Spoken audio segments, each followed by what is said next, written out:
Yo, what's up mga kulot? Magandang araw, magandang hapon, magandang umaga, magandang gabi kung anong oras niyo pinapanood ang video na to. So, this is Saturday. So, syempre bumiyahe tayo dahil alam natin na walang traffic. So, alas 12 ng tanghali para maging isang solar boy. So, papunta na ako dyan sa gas station para magpagas para tuloy-tuloy na naman ang biyahe natin. So, eto na nga, nakarating na naman tayo dito sa gasolinahan at magpapapunta na tayo kay Kuya. At sabi ko sa kanya, Kuya, kaway ka. Ayaw niya humaway. Kaya naman binigyan ko na lang siya ng sticker. Alright, pag-alis ko. So, pagpunta ko, pagkatapos ko dito sa magpagas, pumunta na ako dito sa may Telus, sa may Cubao. Medyo tayo-tayo muna tayo dyan, hintay tayo ng booking. Inaasahan ko na maraming booking.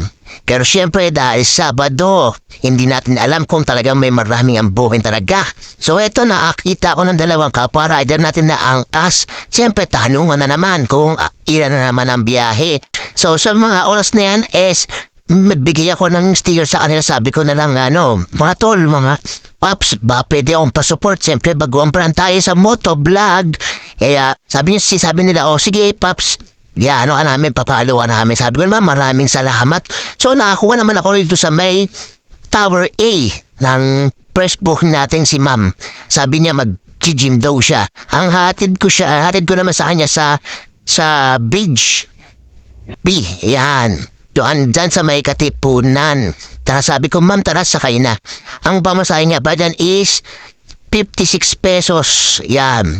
Naka-promo kasi siya. So, nakarating na nga kami sa loob ng Bridgestone Village. Yan. Sabi ko, Ma'am, maraming salamat. Siyempre, inaasahan ko magkakaroon ako ng tip. Yung pala, barya binigay sa akin. Siyempre, binilang ko, titignan ko kung sakto. Actually, sakto naman yan, mga akumot. Nanigurado lang tayo. Siyempre, para sa akin maganda yung mano natin.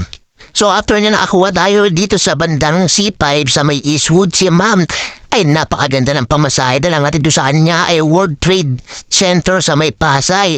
280 nga pala din yung pair niya. Tapos habang sinusuot ko sa kanya yung helmet niya, sabi ko, Ma'am, okay lang po ba sama ko kayo sa vlog cam niya? May talaga, Kuya, natuwa siya. Sabi ko talaga, Ma'am, sakay ka na dito.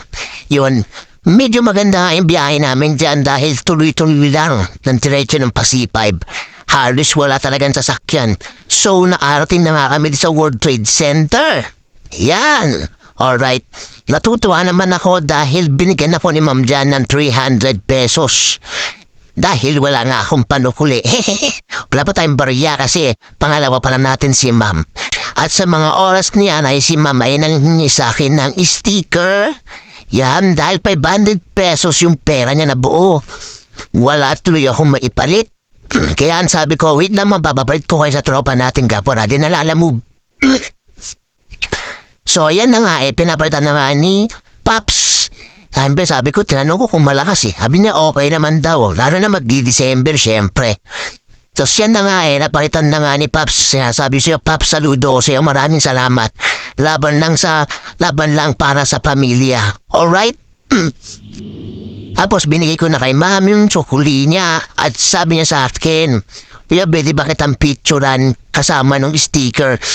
Hindi ito pala pakiramdam. Masaya naman ako kasi nga, hatid kahit papaano na nagbibita ng sticker. Yan, na picture daw sabi ni Ma'am. Sabi ko, Ma'am, maraming salamat sa pag-follow. At si Paps naman dyan na naalam mo, binigyan ko rin ng sticker. Sabi ko, Paps, paano naman? Pasupport naman ako. Yan, alright. Yan. Binigyan ko rin siya kasi nga, nagpapalit ako ng 500 sa kanya. Yan, shoutout sa'yo and ride safe. Tropa, mabuhay ka hanggang gusto mo. Alright? So, ginawa ko na magkaroon naman tayo ng pick-up dyan. Diba? Ayos. Dito dahil sa may Sogo. At may nakakita ko ng isang motorbiker. Magkasama pala yun. Yung booking akala namin. Same booking lang akala namin. Na gano'n na naman yung apps ni Hangkas. Hindi pala. Magkasama pa rin dalawang babae. Napakaganda nila. Hala mo mga model. Ang hatid naman namin dyan sa may Top Avenue sa malapit sa Lasal. Yan. Sabi ko, Ma'am, kapit ka lang, ha? Kasi baka mahilo ka. So, Yan, sumakay na nga si Ma'am Chinita yan.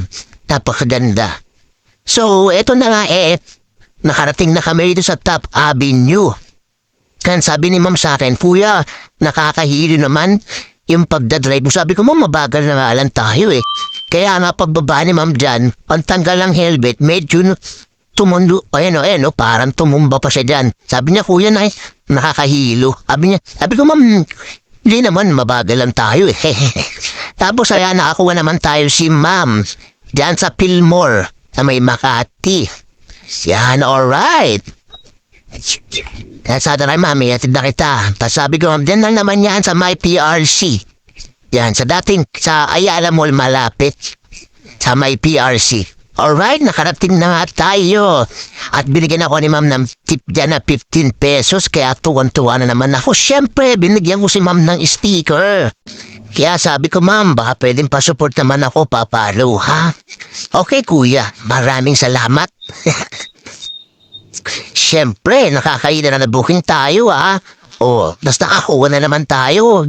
At napunta naman ako rito sa Divisoria and hindi ko alam akala ko December 23 na. At yan, tinitignan ako ng dalawang estudyante. Kaya sabi ko, gusto niyo sticker? Sabi niya, sige kuya, binigyan ko sila sabi ko, papalo ako sabi nila, okay kuya, maraming salamat. Pati rin si Mama at binigyan ko ng sticker. Grabe dyan sa Divisoria, napaka-traffic. Akala mo December 23 na dahil nagdagsaan tao. Siguro siyempre nakuha na nila ang 13-month or bonus nila sa trabaho nila. Tara, let's go! So, ang hatid ko pala kay Ma'am dyan is Quezon Avenue. Yan. Diyan sa may Jollibee.